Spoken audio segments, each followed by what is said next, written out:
Billy, let's begin at the beginning. What do you consider the most important fundamentals for bass players? Well, as ridiculous as it may sound, one thing that is kind of my pet peeve for young bassists coming up and stuff is, believe it or not, the strap length. My strap is just one piece. It doesn't adjust because I know the perfect length for me after 20-some years of playing, you know, that I know it's going to be there. And you notice when I'm practicing, if I'm sitting down, the bass sits right here, and you do all your stuff with it.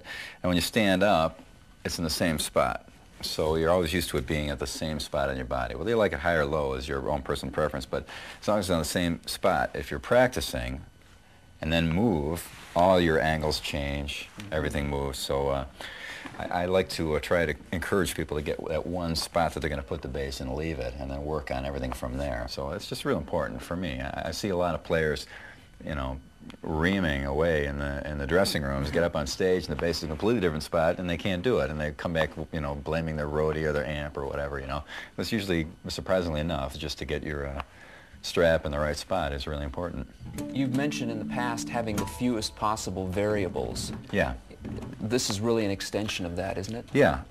It's the first variable, really, where the bass is. You know, once it's in position on your body, and then worry about getting your arms close to it, and then you're down to your elbows and wrists, and then eventually to your fingertips. But it all bases off that one solid spot. And it sounds ridiculously stupid and elementary, but it's really important. A lot of people maybe easily ignored, huh? Yeah, that's probably why. A lot of fundamental things are easily ignored. What about things like action and the feeling of the fingers on the strings? How should you adjust your action ideally for optimum performance? Well, it's hard for a beginning player because they don't know what's right or wrong yet because they haven't had the experience of doing it. But I generally set my action to the point where it buzzes and then lift it up from there, down to where it buzzes and lift it up from there. If you can get a good repairman, he can hone your neck down and do a job on your frets, so you can get the action really low and have it not buzz at all. But I get it pretty low, and then again, as I said, raise it up so it's not flopping around and buzzing, because it's a happy medium. You can set up the bass for perfect studio tone where you get no buzz or rattle at all. Or for me, it's pretty ratty all the time because I'm more of a live player, of course, than a studio player. So mine is a little buzzy and rattly, but I personally prefer that because like Chris Squire's tone and Roundabout, that grind and grunge is great. You know, that's you know, you hear some character in there, some noise. To me, you know, playing a rock and roll band is about as far from perfection as you could get. So you know, a little noise actually adds to it, I think. What about string spacing, the distance between the strings? Well, it's pretty, for action. Usually they're not very adjustable, but I wish companies would stick with standards. There should be a basic Fender and a basic Gibson spacing, because that's the two basses that pretty much started out everything. So as a matter of fact, on this bass here, the Gibson spacing you can see is you know, the strings are outside of its spacing. That's the standard Gibson spacing, where the Fender spacing, where these DiMarzio pickups are made, you know, they're right in on that. So it's a little off on here. But wider spaced strings give your fingers a chance to get in between if you're a finger player. It's real important. Right. Now, what about string tension itself? How does that affect technique, the tension of the strings? Well, however tight the strings are determines how much they're going to flap around and buzz on the fretboard. I would discourage anyone from using a real light set of strings because, you know, bass is a real strength instrument. It takes a lot of strength to play it, more so than a guitar. And I prefer to encourage people to put as much into it to get as much out, use a real strength kind of point of view. Could you tell us a little bit about your development in the early years as a player, what you got from your early influences? Well, first major influence probably was the Yardbirds, Paul Samwell Smith. So. Great bass solos, great bass tone. I just forgot the idea for the EVO style pickup.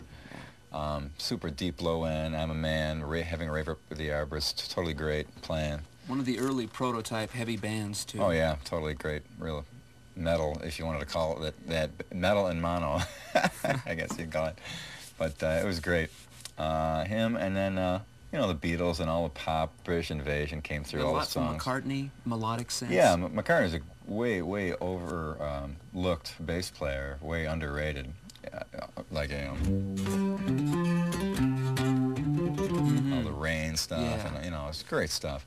really cool. Great tones too. Really built the band.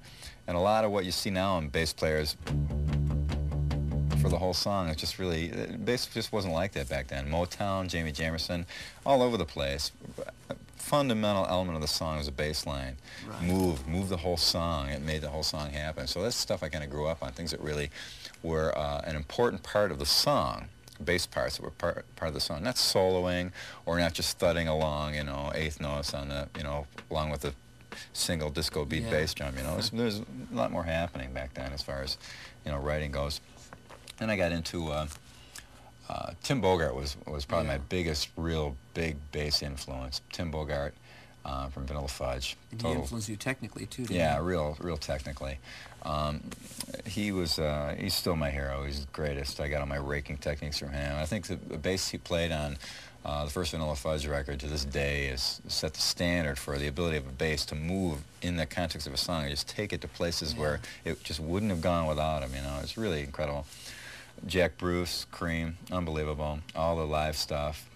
I just did an interview with him together recently for a magazine cover and for a big article story about, you know, bass back then and now. And it's real interesting to hear his point of view on three-piece bands and stuff and how much the bass is really a part of things, you know. That's what I identify a lot with what he said. Oh, absolutely. We were like right on the money, both kind of same thing. It was pretty cool. And he had a great voice and a great songwriter. Totally amazing.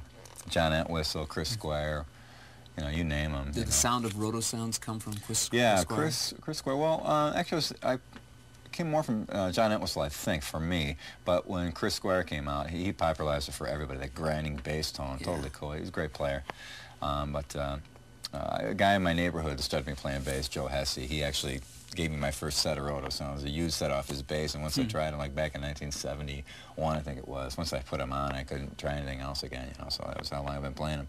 So that's kind of where that tone came from. But and other than that, you know, Jocko, and then everything, you know, Oscar Peterson piano, I used to listen to a lot, Sonny Rollins, jazz sax player, Herbie Mann. Yeah. Frank Zappa. Frank Zappa.